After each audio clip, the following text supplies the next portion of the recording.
प्रिय विद्यार्थियों, हमने विगत व्याख्यान में आलोचना पर चर्चा की थी और बताया था कि आलोचना शब्द का अर्थ किसी वस्तु का सूक्ष्म दृष्टि से अन्वेषण करना है। साहित्य के संदर्भ में आलोचना का अभिप्राय है साहित्यिक कृति के वस्तुगत सौंदर्य, भाव सौंदर्य एवं शैलीगत सौंदर्य का विवेचन करना। इस प्रकार आप समझ गए होंगे कि जो कृति है उसके भाव पक्ष, कला पक्ष और उसमें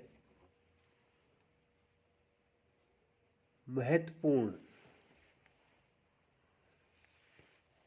जो बातें कही गई हैं उनको विशेष प्रकार से आलोचना के माध्यम से आलोचक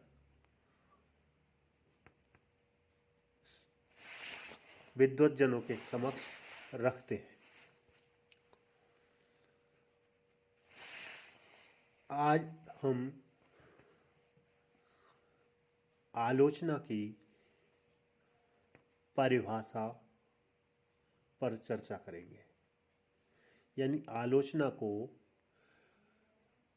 किस प्रकार से परिभाषित किया जा सकता है।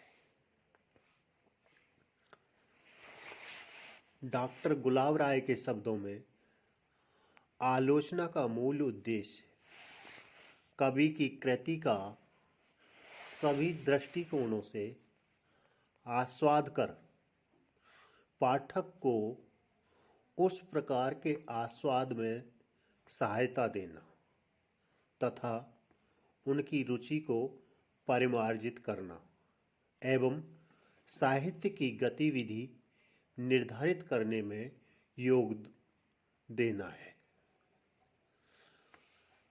इसका आशय यह है कि आलोचना साहित्य को पाठकों के लिए सुगम और बोधगम्य बनाती है। यह साहित्यिक रचना के बाह्य और गूढ़ अर्थों को, उसके सौंदर्य और चमत्कार को पाठकों के लिए सरल बनाती है।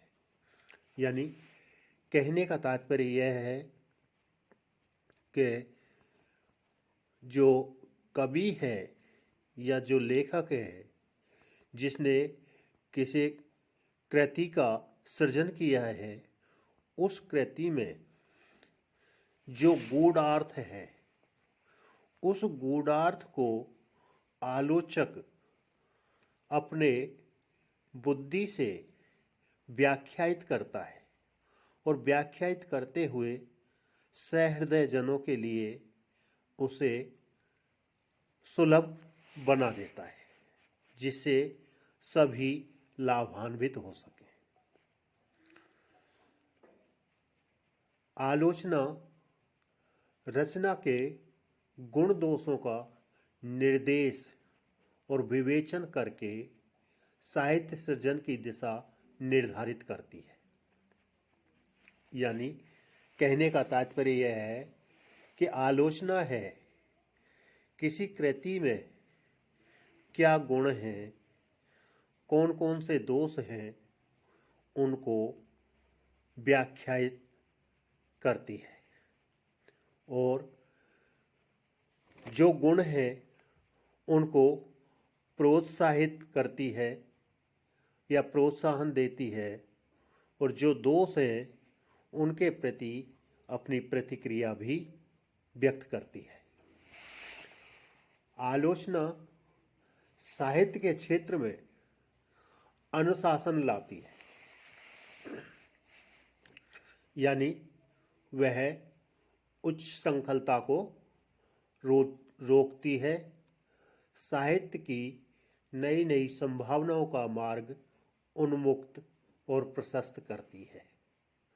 वह संस्कृति और साहित्य के स्वरूप को संतुलित करती है और पाठकों की रसज्ञता और विवेक का संस्कार करती है। वह पुस्तकों के अंबार में से श्रेष्ठ रचनाओं के प्रति रुचि उत्पन्न करती है।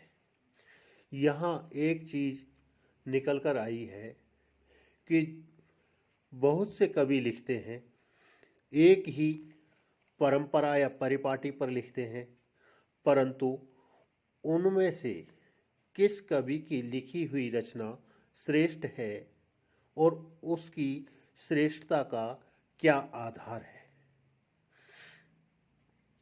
जैसे कि आचार्य रामचंद्र शुक्ल कहते हैं कि ज़्यादा या बहुत आयत मात्रा में लिखना प्रसिद्धि के लिए जरूरी नहीं है। जरूरी है तो वह यही कि उसकी रचना में वह गुण हो जिससे वह अपना आप ही प्रसिद्धि पा जाए। यानी उदाहरण आपको देता चलूं, तुलसीदास के संदर्भ में अयोध्या सिंह उपाध्याय हरिओद कहते हैं, कविता करके तुलसी ना लसे, कविता लसी पा तुलसी की कला। कहने का तात्पर्य यह है कि जिस कविता से अन्य कवि प्रसिद्धि पाते हैं, परंतु यहाँ तुलसीदास के संदर्भ में अलग ही है कि जिस कविता से अन्य कवि प्रसिद्धि पाते हैं वही कविता तुलसी के नाम से प्रसिद्धि प्राप्त करती है। कविता लसीबा तुलसी की कला, और कविता ही तुलसी के नाम से प्रसिद्धि पाती है। तो यही चीज आलोचक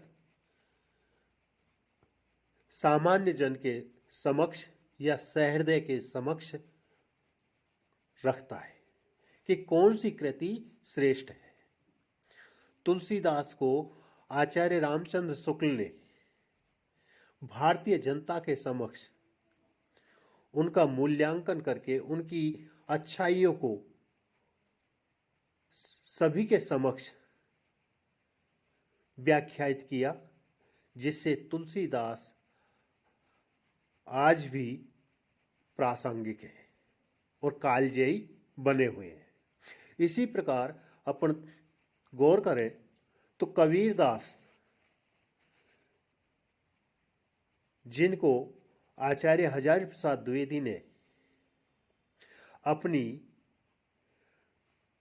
महती लेखनी के माध्यम से कबीर को कालजयी बनाया, अन्यथा शुक्ल जी ने कबीर को इतनी तवज्जो नहीं दी थी। परंतु वहां भी शुक्ल जी ने कबीर का एक योगदान जरूर माना कि निम्न जातियों को इन्होंने पथभ्रष्ट होने से बचाया।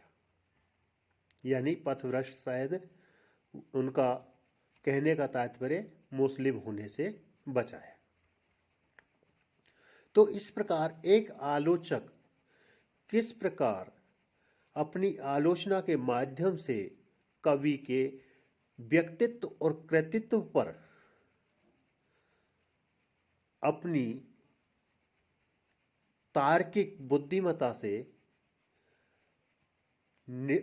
ऐसे निष्कर्ष निकालता है जिसके माध्यम से वह कवि अमर हो जाता है। अभी मैंने दोनों उदाहरण दिए हैं। आचार्य शुक्ल ने तुलसीदास जी को अमरता प्रदान की, तो आचार्य हजारी प्रसाद द्विवेदी ने कबीर को कालजयी बनाया। इसी प्रकार अपन आगे बढ़ते हैं। और एक परिभाषा पर और विचार करते हैं कि डॉक्टर नंदकिशोर नवल कहते हैं कि रचना समाज, व्यक्ति, विचार, अनुभूति, भाषा आदि से ही बनी होती है, तथापि वह अपना एक स्वतंत्र अस्तित्व रखती है।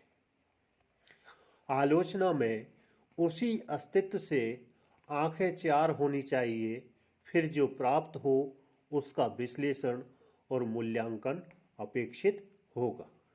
यानी यहाँ नवल जी ने जो कवि है, जो साहित्यकार है,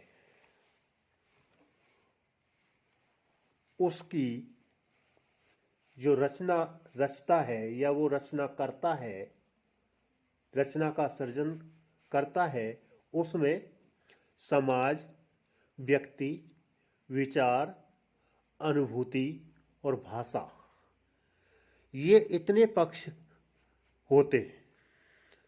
इन सभी पक्षों पर कवि अपनी लेखनी से अपने विचारों को अमली जामा पहनाता है और उसी से ही समाज को दिशा मिलती है। यानी अपन गौर करें तो द्विवेदी युग के महत्वपूर्ण कवि यानी राष्ट्रीय कवि, प्रथम राष्ट्रीय कवि मैथिली शरण गुप्त, मैथिली शरण गुप्त प्रथम राष्ट्रीय कवि हैं।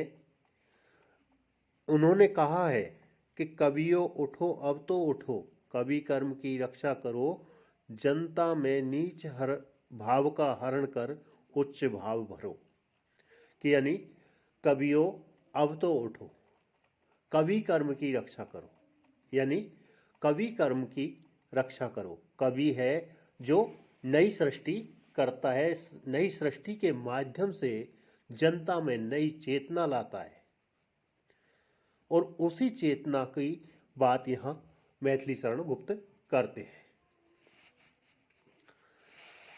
नामवर सिंह लिखते हैं, वास्तविक आलोचक कृति का मूल्यांकन करते समय परोक्ष रूप से साहित्य की समस्त कृतियों का मूल्यांकन करता है। यदि वह ऐसा नहीं करता तो वह मूल्यांकन ही नहीं है और उसके अंतर्निहित प्रतिमान में कहीं न कहीं असंगति है। यहाँ पर समस्त कृतियों का मूल्यांकन करने से नामवर जी का अभिप्राय साहित्य की निरंतर विकासमान परंपरा में नई कृति का स्थान नियत करना है। यानी साहित्य की विकासमान परंपरा, यानी साहित्य में नई धारा पनपती रहती है। जैसे आदिकाल के बाद में भक्तिकाल, भक्तिकाल के बाद में रीतिकाल, रीतिकाल के बाद में आधुनिक काल या भारतेंदु युग। तो उसी बात को यहाँ नामवर जी रेखांकित कर रहे हैं कि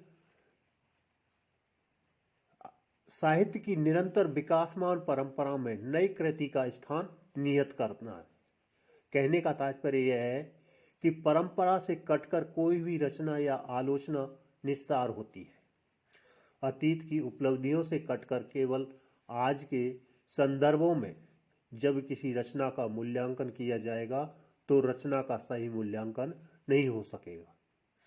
इसे ही और स्पष्ट करते हुए बाबू श्याम सुंदर दास कहते हैं कि किसी ग्रंथ को पढ़कर उसके गुण दोषों का विवेचन करना और उस पर अपना मत स्थिर करना आलोचना कहलाता है। यानी किसी ग्रंथ को पढ़कर उसके गुण दोषों का विवेचन करना और उस पर अपना मत स्थिर करना आलोचना कहलाता है। यदि साहित्यकार अपने साहित्य में जीवन की व्याख्या करता है तो एक कुशल आलोचक उस व्याख्या को समझने में सहायक होता है। इस प्रकार हम आज आलोचना के विभिन्न पक्षों से भिज्ञ हो चुके हैं। अभी अपन ने नामचीन विद्वानों की आलोचना के संदर्भ में क्या राय है, क्या विचार हैं, उनके बारे में जानकारी पाई। आज बस इतना ही। धन्यवाद।